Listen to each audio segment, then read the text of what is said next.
for a very long time. And we wanted to put the focus on the team, and at the same time, it just came together where it just made sense, where it was a very fair deal for both sides, and Kawhi was a great partner because with this new CBA, there's harsh penalties and way beyond financial penalties, but team building penalties for high spending teams, and Kawhi understood it, and Kawhi's number one goal is to win and win as a Clipper and be a Clipper. And I think it's a great reflection on the franchise that in 2019 we didn't know each other, Kawhi and the Clipper organization, and now not only does he want to be here and finish his career here, he's a partner and to help us and understand the big picture that it is about winning and it's about contending. And so it's a great day today. We never take for granted Kawhi's gifts and talents as one of the best players in the game. But also the great opportunity we've gotten is over this 5 years is really get to know him as a person and what he's all about. And he's a special guy. I also think, how does this set the table for Paul and a possible extension with him? Because I think Woj reported there's been ongoing talks. Yeah, there are. And it's, again, we talk with Paul daily, talk with his representative, Aaron Mintz. We want Paul to be a Clipper, and we're hopeful, but, I can only speak from the Clipper side, but, Paul's also, an elite player, and we hope to keep him a Clipper. Now, have you seen, it's been really a strong last 6 weeks for this kind of roster, and have you seen enough from the trio of Paul and James and Kawhi that's the future you want to build around?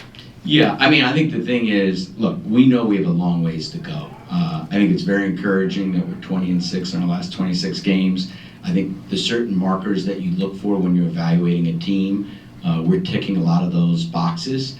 But what I love about is the approach.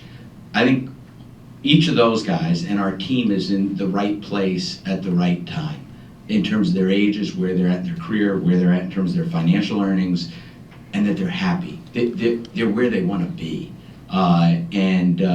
T. Lou's done an unbelievable job of, making sure everyone understands their roles and how we want to play on both ends of the floor. And our guys have totally embraced it. And even when we got off to a slow start and, we lost the 6 games in a row and 5, once we made the trade, what was encouraging to me is there was no finger pointing. There wasn't any excuse making. This is, how do we make this work? Hey, T. Lou, whatever you need us to do, we'll do it. To answer your question about the future, look, yeah, we believe strongly in those guys. And yet we also know that it's a very competitive landscape. The parity in the NBA is there's a lot of good teams, and we know we have a lot of work to do, but we're encouraged. And I think when we made the trade, we talked about raising our ceiling, and I think you guys follow us, and you've been around the Clippers for a long time, and I think there's a lot to be excited about. Yet at the same time, we have a lot of work to do. Given that kind of real confidence about what that trio could be, what the team could be next year, I guess given the paydays they could command with PG and James, their futures, how do you afford and build a really competitive team in the future seasons when you have 3 guys who could be making close to or near that kind of money, max money? Well, I think the great thing, and I can't speak for them, but just in terms of my conversations, we can't speak with James in terms of contract-wise until after the NBA Finals. But with Paul and Kawhi, both those guys have the same goals. They want to win. And in order to win, you need to be able to have flexibility to have really good teammates. And in order to do that, there's sacrifices that need to be made. And, what I love, what I've heard from our guys, what Kawhi has shown, is be able to be, we want everyone to be compensated fairly, and yet also preserve flexibility to both, in the short and long term, have contending rosters. When you look at, talk about some of the evaluations, I'm curious what your evaluations and conclusions a bit so far have been about this roster and how they've looked in the last 6 weeks and since the trade. Yeah, I think to see it come together, you always, when we lost those first 5 games, I think there's a lot of questions, hey, are you concerned, are you worried? But it takes time with no training camp, no practice. But if everyone has the right intent, and the intent is more of a team intent versus a me intent, it's going to happen because those guys are too talented. I think, James has unlocked a lot of different things for our team. The obvious one is you look at Zoo and his production, what he's done is a double-double this past month. But also how he's made the game easier for Kawhi and PG to get the ball in their spots so they're not the play starter every single time, and to get some easy baskets generated with someone else. We get that with James, we get that with Russ, and so those are great relief buckets. You see Norm's efficiency. I mean, Norm is having a tremendous year, and a lot of it is just a byproduct of how we're playing and playing off each other. I think T. Lou says it well, like with James, he brings happiness in terms of how the game, and it's important because we're going to need everyone. And as we come along in terms of how we're playing, look, offensively, we've shown the ability when we're doing things hard and we're sharing the ball, that we can be an elite offensive team. What our stamp is to be a defense-first team. And I think there have been different times throughout, their games, throughout quarters, where we've shown flashes of being a really, really high-level defensive team. That has to be the trademark of the group of being a defense-first group. We have a lot of offensive firepower, and by and large, our guys have done it. And I think the defensive habits are the things that are going to carry us through. Because we play different lineups, the ability to rebound is going to be critical. But I guess specifically to answer your question, there's a lot of things to like in terms of what we've seen on both ends of the floor. And we just have to continue to sharpen our strengths, and also some of the things that we're struggling at is continue to work on those as well. And regarding Kawhi, I know he's had a bit of unlucky injury luck of late. Just from that perspective, what gave you the confidence to commit the years and the money to Kawhi, given that a bit of that history? Yeah, I mean, there was no hesitation with it. I mean, we acknowledge that, look, he has been injured, and injuries are part of the game. And in this game, look, anybody can get injured, but not anybody can be a top 5 player, and Kawhi is. Hey Lawrence, I remember 2 months ago when you were able to complete the trade to bring James here, about the power forward position, about Kobe getting an opportunity, about PJ coming here, and now we've seen Amir's getting more of a chance to play and really emerge in the rotation.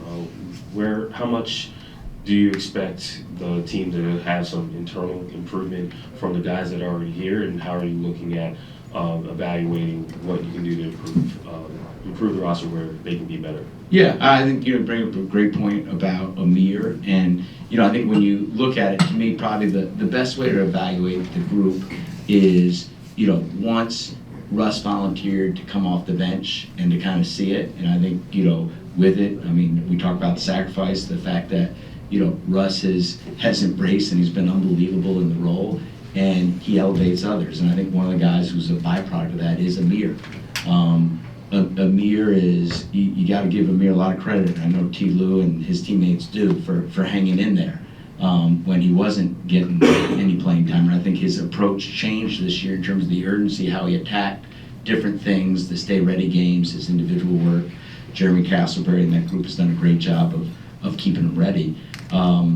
Yeah, I mean, look, you're always looking for ways to get better. The odds are it's going to be internal. Trades, as you know, are very hard to come about, and we made our big trade. We happened to make it way before the deadline, and we saw. It's a great example is when you make a trade, especially something of a significant magnitude, it takes time. Well, once you get to February, you just have less time and less games for it to come together. So we're really, really encouraged by what this group is, and we'll always lean in on our guys getting better. Yet at the same time, it is our job to continue to look for ways to improve the group if that's possible. Lawrence, earlier you mentioned that this was the right timing for this to come about. What made it the right timing for you guys? Not just for you, as a collective, like for him, for you, like what made it the right time? Well, I think, look, we both wanted the same thing. So it just comes down, in any negotiation, you talk, you table it, you talk, you table it. But there was never any doubt it was going to happen. It was just a matter of when. And, when we circled up and spoke again, just kind of update where we're at is, both sides said, look, it's a wise man in sport told me this a long, long time ago, and this was about decision making. If it's inevitable, do it. So this was, we knew this union was going to happen. We both wanted it to happen, and we came to an agreement. Let's do it now. I'm curious about your personal reflection on this when you came to this franchise and you had this vision of what was going to be created here, and you sit here today and it's a great day for Clipper Nation, and you have a Kawhi Leonard who says, I want to win, and we know that doesn't mean a certain number he wants to win. He wants to win it all. So it's a vote of confidence for this franchise. I'm curious if you've reflected on that and what this means big picture for the franchise. Yeah, I mean, it's a great point, Jeannie. I think it's a great reflection on Steve Ballmer and the organization that he's built. We're all stewards for him, for the LA Clipper community, LA community, and when you go through the history of the franchise, to have an elite player, a champion like Kawhi, not only say he wants to stay, but also stay and to make some sacrifices so he can help build out the team. I think it's a great reflection and a great day for the organization and all the people, our players, our coaches, our staff. But it starts at the top. It starts with Steve, it goes way beyond the resources he gives all of us to do our jobs, but the caring that he provides, and he's competitive and caring, and those are two great qualities, especially when you're trying to compete for a championship each and every year. So I think it's a great day. It's a great day for Kawhi and his family, and it's a great day for the Clippers and the Clipper family. Thanks, Al. Pleasure. Have a great night. Let's get ready for Hoop Jab.